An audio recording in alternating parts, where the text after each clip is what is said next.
Recently, Breitbart News challenged the accuracy of the CNN story, and afterwards it was retracted, deleted, and the editors responsible were fired, as well as the network apologized for the story.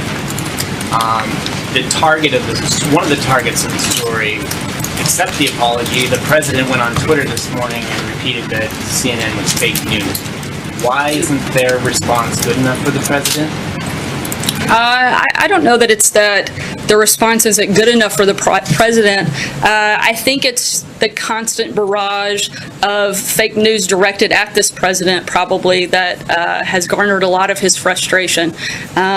You point to that report. There are multiple other instances where that outlet that you referenced has been repeatedly wrong and had to point that out or be corrected.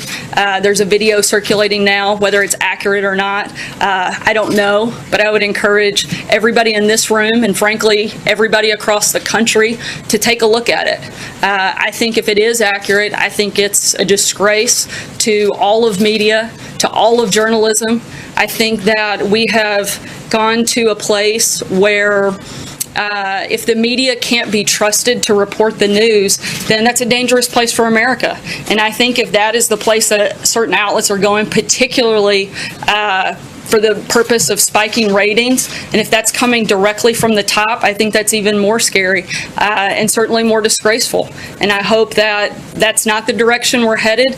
I hope that outlets that have continued to use either unnamed sources, sometimes stories with no sources at all. We've been going on this Russia-Trump hoax for the better part of a year now with no evidence of anything.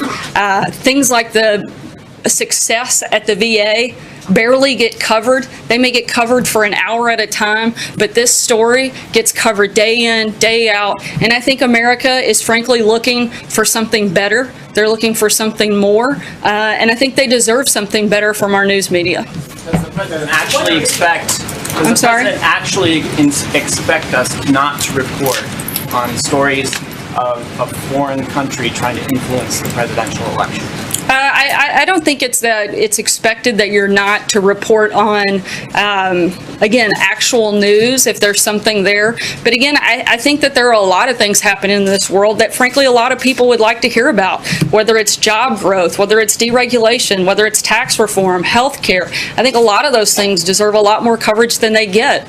And all we're saying is, I think that we should take a really good look at what we are focused on, what we are covering, and making sure that it's actually accurate and it's honest. If we make the slightest mistake, the slightest word is off, it is just an absolute tirade from a lot of people in this room.